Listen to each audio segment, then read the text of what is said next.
Salut, salut bien-aimés. Nous allons commencer notre culte par la prière. Je ne sais pas si tu es avec nous. J'aimerais que nous soyons en direct très nombreux pour communier avec notre Seigneur Jésus. Seigneur éternel, c'est une joie, une grâce pour nous de nous retrouver encore ce matin, vivant en bonne santé, avec les souffles de vie que tu nous as accordés pendant que nombreux n'ont pas eu cette opportunité. Laisse-moi te dire merci pour ta protection, pour ton amour, ta fidélité. Nous nous recommandons dans tes mains, sachant que tu es l'alpha et l'oméga. Quand tu commences, tu termines. Nous voulons que ta grâce nous accompagne le long de ce message, que tu puisses agir, parler à ton peuple. Je prends autorité sur tout esprit contraire à la volonté de Dieu et je les envoie dans le lieu aride au nom de notre Seigneur Jésus-Christ. Amen.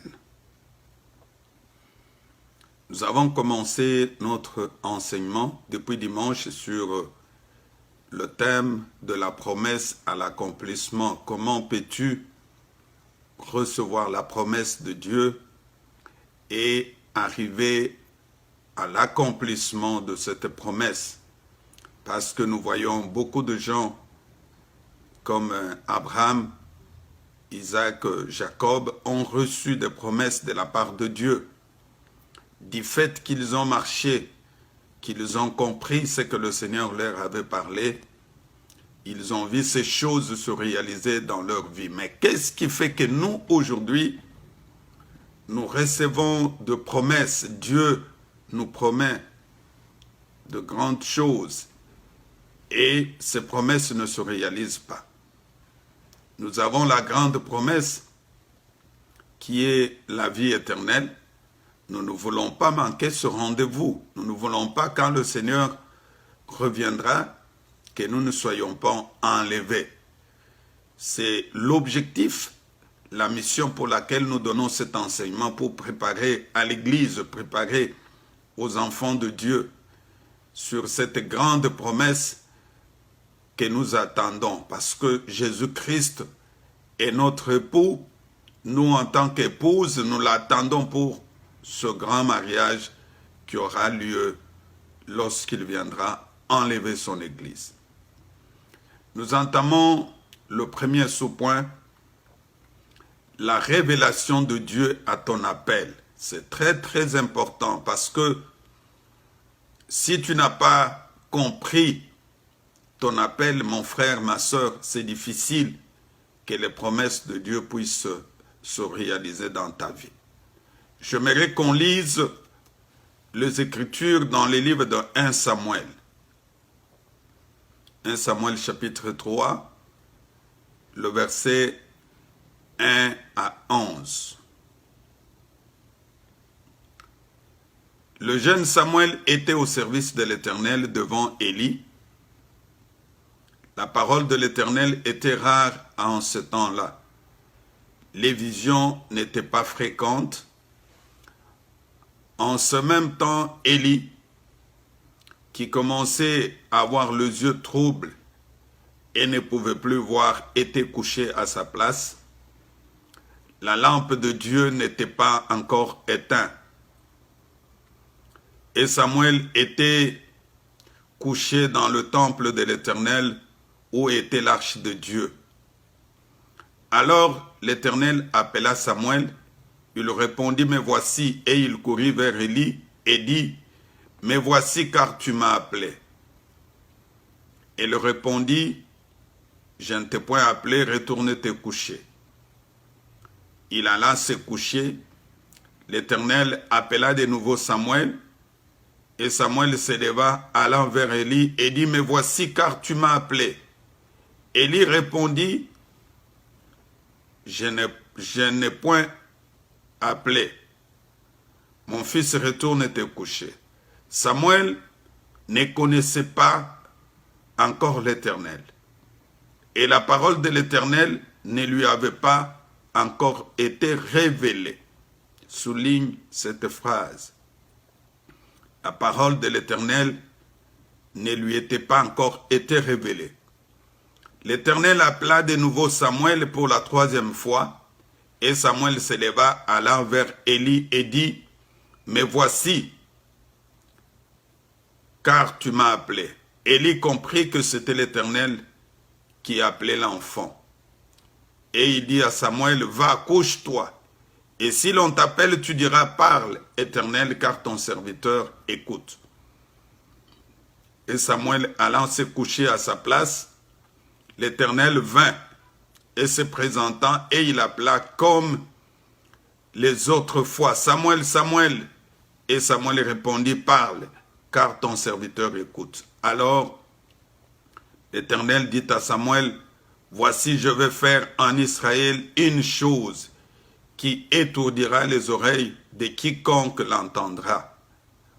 En ce jour, j'accomplirai sur Élie tout ce que j'ai prononcé contre sa maison, et je commencerai et j'achèverai. Parole dit Seigneur. » Bien-aimés, nous voulons partager le thème très important, la révélation de Dieu à ton appel. D'abord, qu'est-ce qu'on entend par la révélation? Parce que si tu n'as pas compris la signification de ce qu'on appelle révélation, c'est pratiquement difficile. La révélation, c'est un phénomène par lequel des vérités cachées sont révélées aux hommes d'une manière surnaturelle. Les vérités cachées, les choses qui n'étaient pas connues sont révélées à l'homme, mais d'une manière surnaturelle. Cela veut dire que ça vient de la part de Dieu.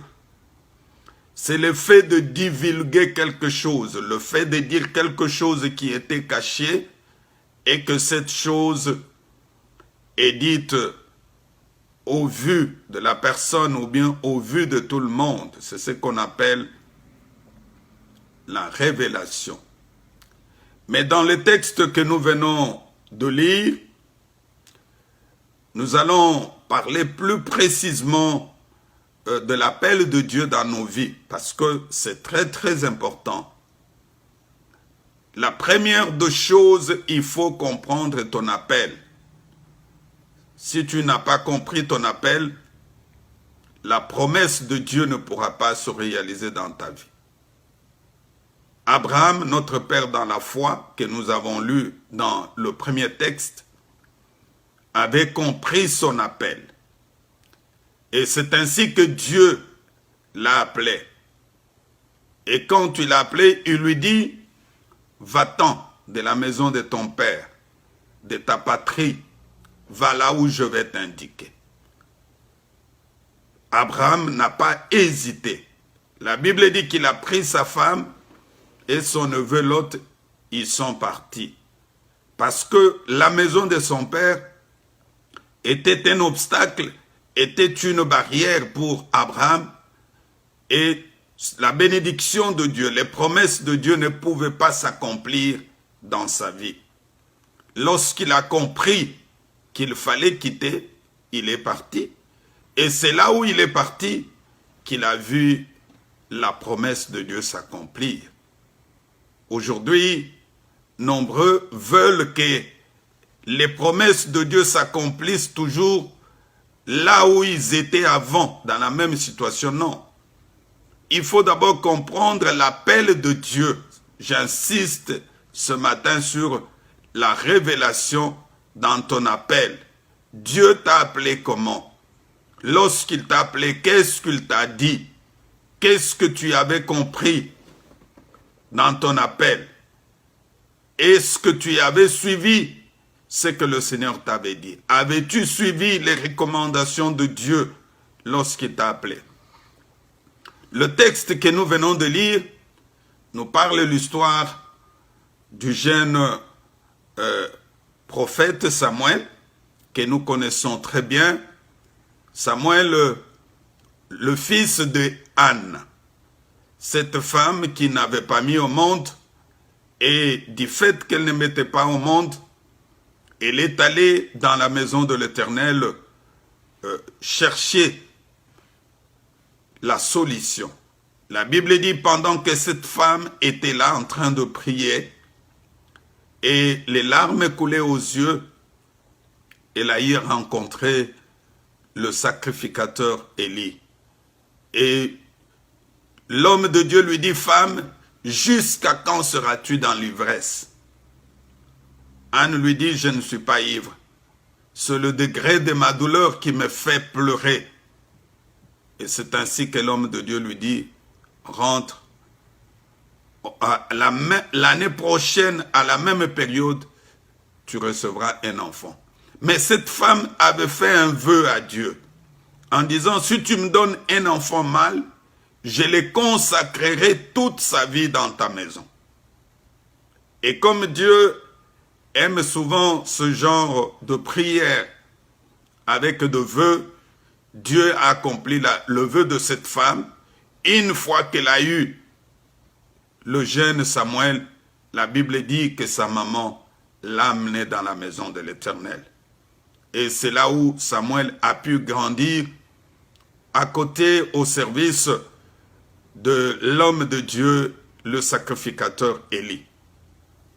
La Bible dit, et pendant que le jeune Samuel dormait, et pendant qu'il dormait, il a écouté l'appel qu'il dit, Samuel, Samuel. Alors Samuel, l'Éternel appela Samuel. Il répondit, me voici. Le jeune Samuel a couru vite vers le sacrificateur Élie parce qu'il savait que c'est lui qui était avec lui. Il dit, tu m'as appelé. Élie répondit, je ne t'ai pas appelé. Retourne, va te coucher. Et la deuxième fois, le jeune Samuel est allé la deuxième fois. Il dit, tu m'as appelé. Il dit, je ne t'ai pas appelé. Mon fils, retourne et va te coucher. Samuel ne connaissait pas encore l'Éternel parce que la parole de l'Éternel ne lui avait pas encore été révélée. Il ne connaissait pas. C'est comme aujourd'hui, nous avons beaucoup de personnes qui vont à l'église. Ils fréquentent l'église. Mais ce n'est pas le fait de fréquenter l'église qui montre effectivement que tu as déjà compris la révélation de Dieu dans ta vie, qui montre que tu as déjà compris ton appel. Tu peux être dans l'église. Tu peux commencer à servir Dieu. Tu peux être protocole, chantre et parfois prédicateur, mais sans comprendre la révélation de Dieu dans ta vie. Samuel était au service, mais il n'avait jamais compris. Et la Bible dit, l'Éternel l'appela pour la troisième fois.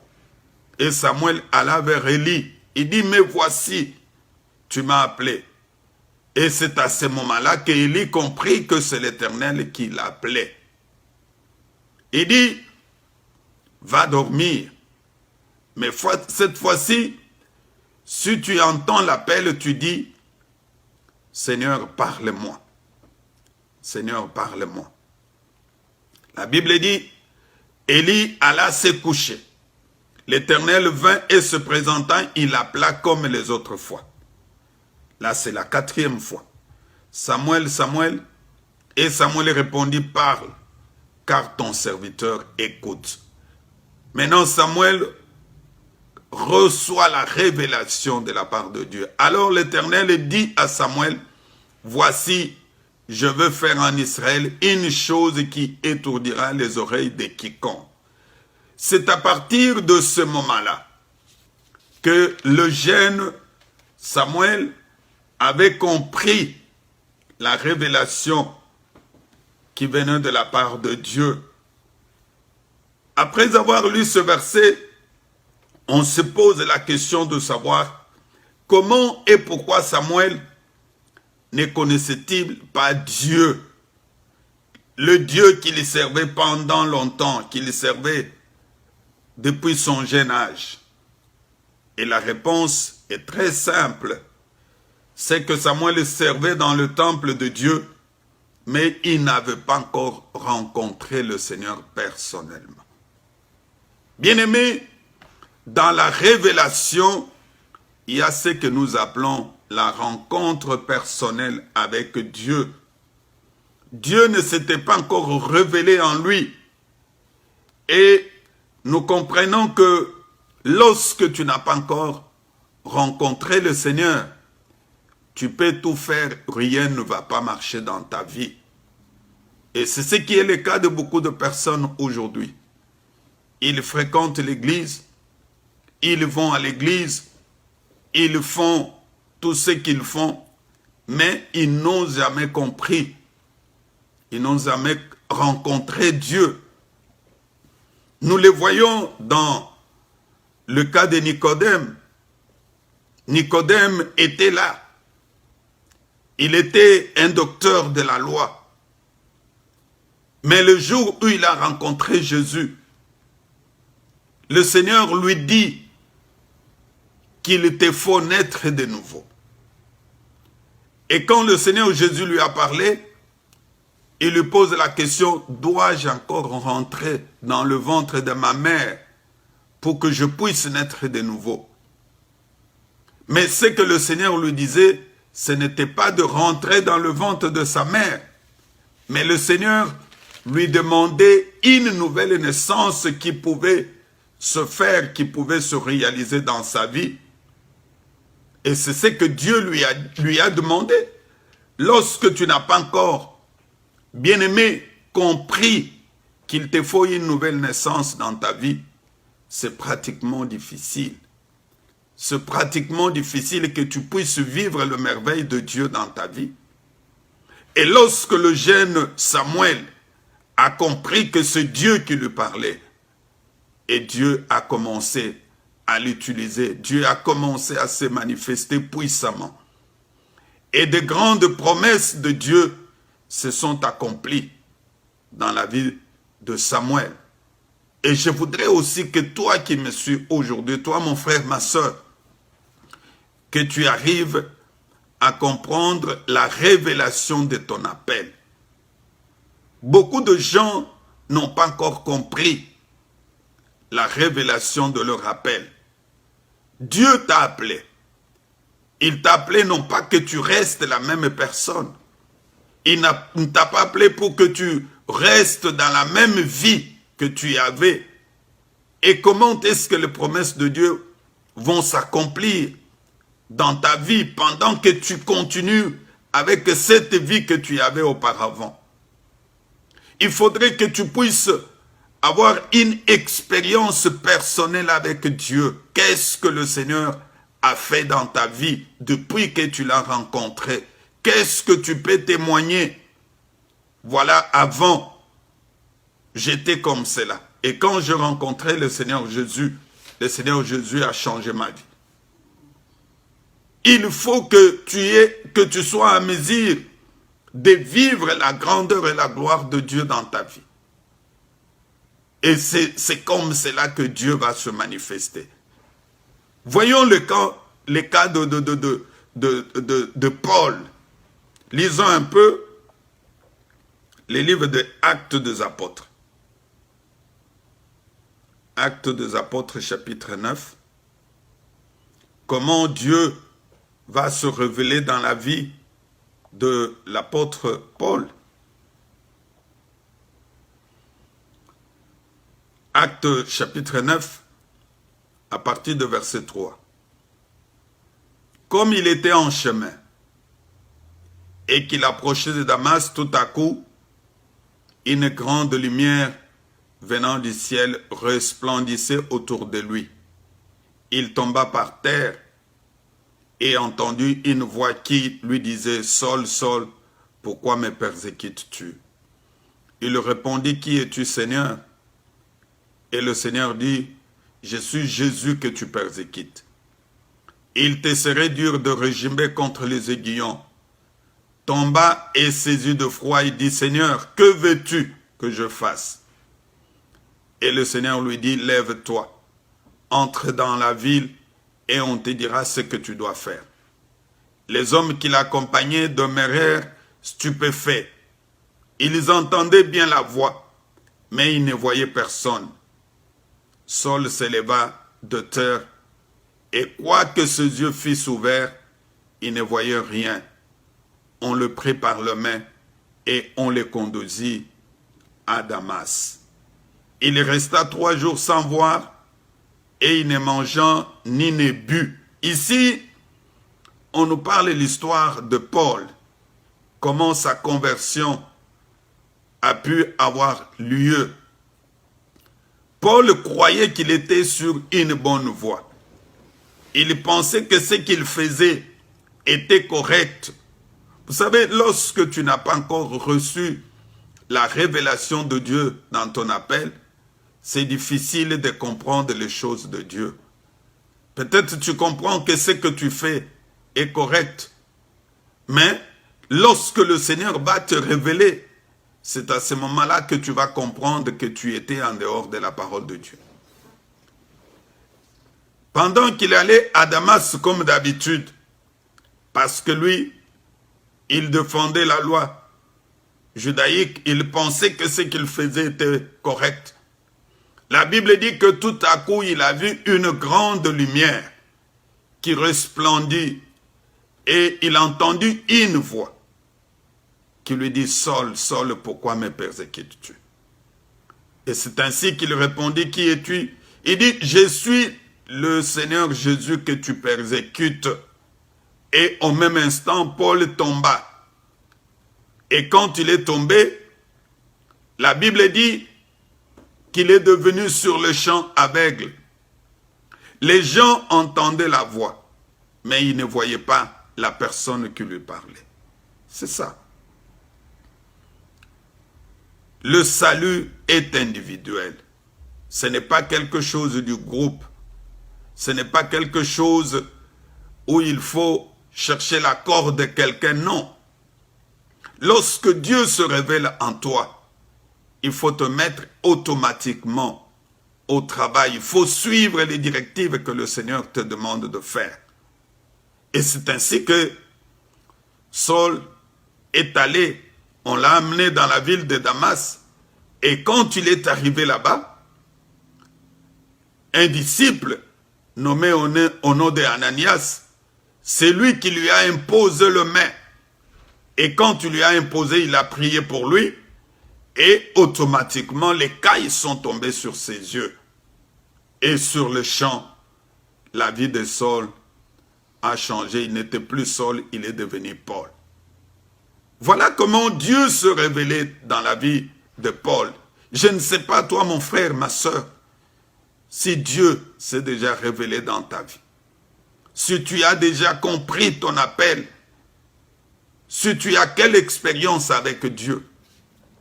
Et plus loin, nous voyons que lorsque Paul a pu rencontrer le Seigneur, sa vie a changé.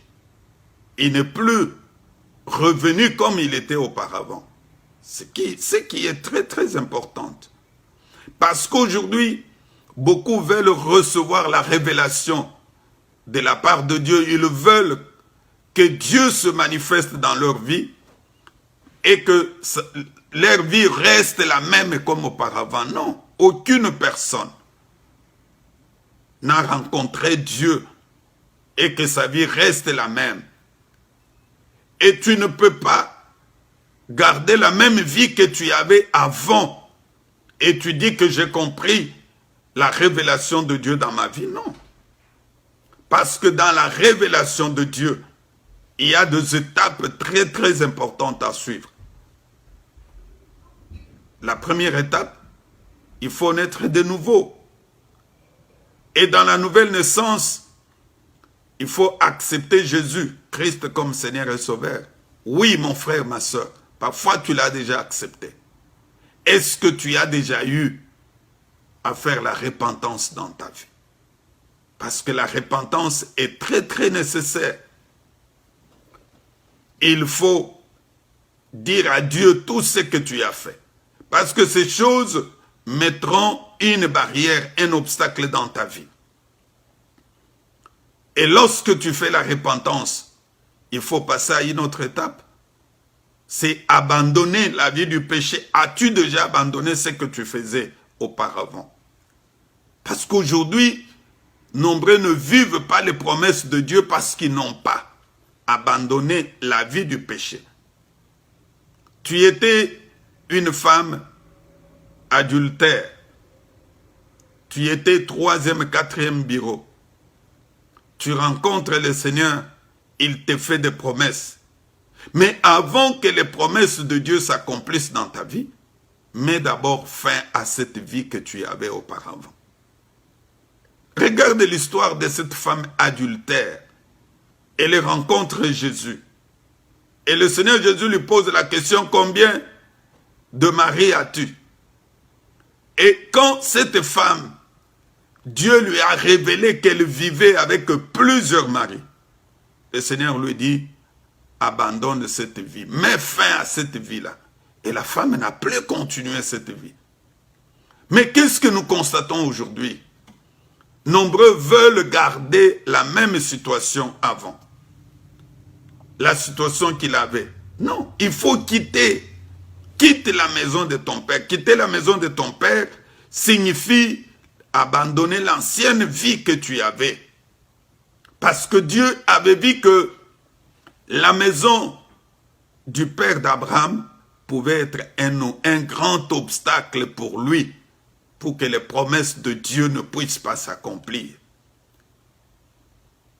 Ça peut être la même chose.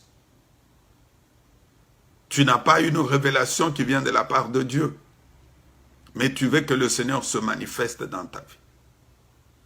As-tu une expérience personnelle avec Dieu? Qu'est-ce que tu peux témoigner aujourd'hui? Qu'est-ce que tu peux déclarer aujourd'hui aux yeux des autres que le Seigneur a déjà fait dans ta vie et qui peut amener l'accomplissement des promesses de Dieu? Parce que le Seigneur veut effectivement que toutes les promesses se réalisent et s'accomplissent dans ta vie. Dieu n'a pas changé, mon frère, ma soeur. Il est le même hier, aujourd'hui et éternellement.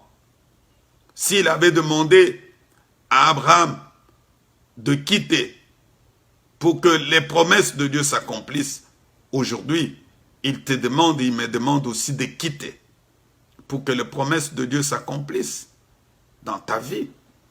Tu veux que le Seigneur te donne des documents, mais abandonne d'abord, va d'abord jeter ce faux document que tu as. Peut-être dans le pays où tu te retrouves, tu te fais réfugier. Tu te dis, dans mon pays, j'étais opposant politique. Et tu n'as jamais été opposant. Mais tu arrives dans le pays, tu te fais opposant. Tu as des faux documents, réfugiés. Mais tu es en train de prier pour que le Seigneur te donne maintenant les documents de ce jour. Non, Dieu ne va pas se contredire. Il faut d'abord que tu jettes ces documents, que tu brûles d'abord ces documents que tu as. Et lorsque tu vas brûler ces documents, et c'est ainsi que le Seigneur va se manifester dans ta vie pour te donner des bons documents. Ne continue pas avec de faux documents que tu as.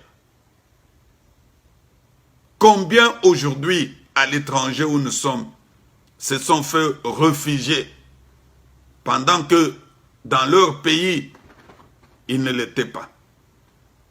Et aujourd'hui, ils prient. Aujourd'hui, tu t'es dit serviteur. Aujourd'hui, tu t'es dit tel ou tel. Oui, commence d'abord par te repentir. Est-ce que tu t'es repenti? Tu as demandé pardon à Dieu. Est-ce que tu as abandonné? Parce que quand tu n'as pas abandonné, les promesses de Dieu ne vont pas se réaliser. C'est ça. Dans le processus de l'accomplissement, il y a des principes à respecter. Je l'ai toujours dit, Dieu n'est pas notre garçon de course pour que nous lui donnons des voies, des directives à suivre. Non, chez Dieu, il y a déjà de voies et des directives déjà tracées. Lorsque nous venons vers lui, nous devons suivre ce qui est tracé, ce que lui a mis sur notre chemin. Et c'est comme cela que nous verrons les bénédictions de Dieu s'accomplir. Nous verrons les promesses de Dieu s'accomplir. Marie a reçu la promesse qu'elle deviendra, qu'elle mettra au monde un fils. Et pendant qu'elle attendait la promesse de Dieu, Marie n'a jamais eu de rapport sexuel avec Joseph. Et d'ailleurs, la Bible déclare que lorsque Joseph a appris que Marie était enceinte, il se décida de rompre secrètement. Il voulait rompre secrètement avec Marie en se disant, moi je ne suis pas responsable de cette grossesse. Mais si Marie pouvait déjà se donner à Joseph en disant, non, j'ai eu la promesse, nous ne sommes pas encore mariés, mais commençons à nous connaître sexuellement. Je crois que la promesse de Dieu ne pouvait pas s'accomplir. Mais aujourd'hui, combien sont en train de le faire? Tu y attends la promesse. Dieu vous a promis que c'est ton mari, c'est ta femme. Vous allez vous marier. Mais pendant que vous attendez l'accomplissement de cette promesse, vous êtes en train de faire le mariage chaque jour.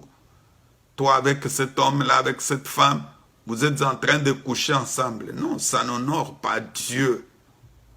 Et c'est ce qui fait qu'aujourd'hui, nous avons beaucoup de difficultés, même dans le mariage. Il y a des couples qui sont en difficulté parce que ces couples-là sont entrés dans leur mariage avec l'esprit d'impudicité, l'esprit d'adultère qu'ils ont déjà introduit.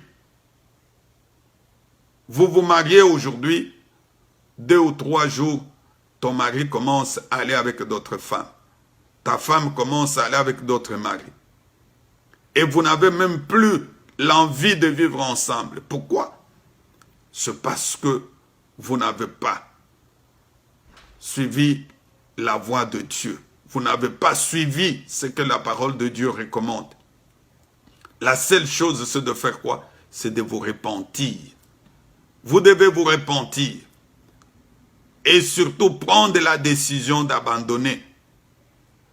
Dans l'appel de Dieu, tous ceux qui ont compris la révélation de leur appel, ils ont mis fin à l'ancienne vie qu'ils menaient. Aujourd'hui, tu continues avec les mêmes amis que tu avais avant. Ces amis-là, lorsque vous vous retrouvez, vous ne parlez que de choses qui ne donnent pas gloire à Dieu. Vous ne parlez que de choses, vous êtes toujours dans des critiques, vous parlez sur tel, vous injuriez tel. Non. Lorsque les enfants de Dieu se retrouvent, ils doivent parler sur des choses spirituelles, des choses qui donnent la vie. Les critiques, les insultes ne doivent plus se retrouver au milieu de nous. Si tu comprends qu'à chaque fois que tu es dans ce milieu-là, c'est pour critiquer les gens, c'est pour parler du mal des autres. Il faut quitter ce milieu. Il ne faut plus fréquenter ces amis-là. La Bible le dit très clairement que les mauvaises compagnies corrompent de bonnes mœurs. As-tu déjà compris la révélation de ton appel pour que les promesses de Dieu s'accomplissent? Il faut que tu changes l'environnement, que tu changes le milieu, que tu comprennes que c'est Dieu qui t'a appelé, ce n'est pas un homme. Le jeune Samuel voyait que c'était Élie, habitué à Élie, mais ce n'était pas Élie qui l'appelait, c'est Dieu maintenant qui l'appelait. Et lorsqu'il a compris que c'était Dieu qui l'a appelé, et plus loin tu verras que Dieu se manifestait dans la vie de Samuel. Samuel est devenu un grand prophète. C'est lui qui avait oint David. C'est lui que Dieu a utilisé puissamment dans la vie des enfants d'Israël. C'est comme toi aussi tu as les promesses de Dieu. Et pour que ces promesses s'accomplissent, il faut comprendre la révélation de ton appel. Je voudrais terminer mon message aujourd'hui en te posant deux petites questions. As-tu une expérience personnelle avec ton Dieu? Qu'est-ce que tu peux donner comme témoignage aujourd'hui aux autres que le Seigneur a fait dans ta vie? Je parle d'abord sur le plan spirituel. En disant autrefois, je fus tel, mais aujourd'hui, voilà ce que le Seigneur a fait dans ma vie. Comme l'apôtre Paul, autrefois était persécuteur. Il tuait, il persécutait le serviteur de Dieu. Et lorsqu'il a rencontré Christ, sa vie est devenue tout à fait autre. Et tu es en mesure de témoigner aussi ton expérience personnelle avec Dieu. La deuxième chose, quelle est la voie que tu as choisie pour suivre depuis que le Seigneur t'a appelé?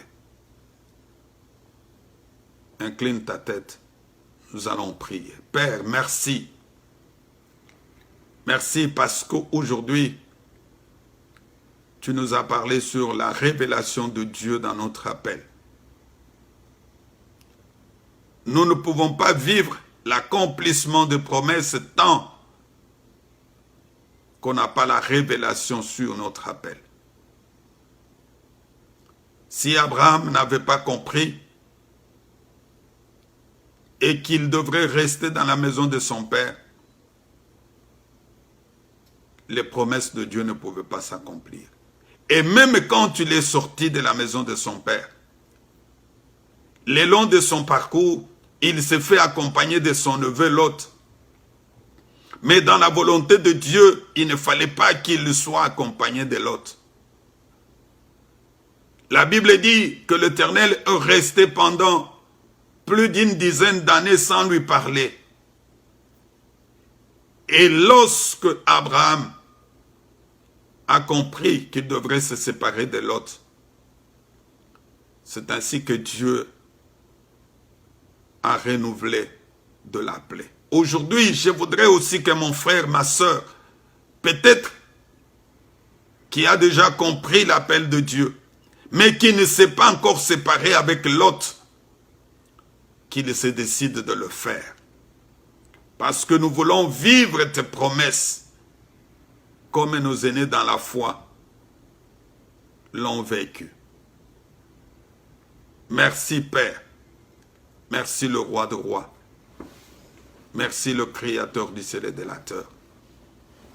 Sois loué, sois glorifié, sois élevé puissamment profondément. Que la vie de quelqu'un change à travers cette parole. Au nom de notre Seigneur Jésus-Christ. Amen. Que mon Dieu vous bénisse. Bien-aimé, tu peux t'abonner sur notre chaîne YouTube, Cité de la gloire de Dieu. Nous voulons vraiment que tu sois l'un de nous à chaque fois que nos émissions passent en direct, que tu puisses nous suivre. Et je crois que tu seras grandement édifié. Tu peux t'abonner sur notre chaîne YouTube Cité de la gloire de Dieu TV et le Seigneur va se manifester dans ta vie. Partage aussi ce message avec d'autres personnes. Comme nous venons de le faire, tu peux partager, tu peux aussi liker. Cela veut dire que tu appuies j'aime ce message. Tu peux transférer ce message à plusieurs personnes, peut-être qui n'ont pas eu cette opportunité de nous suivre. Ça sera la meilleure des choses d'évangéliser. Au lieu de transférer seulement de choses qui ne donnent pas gloire à Dieu. Que mon Dieu vous bénisse. Amen.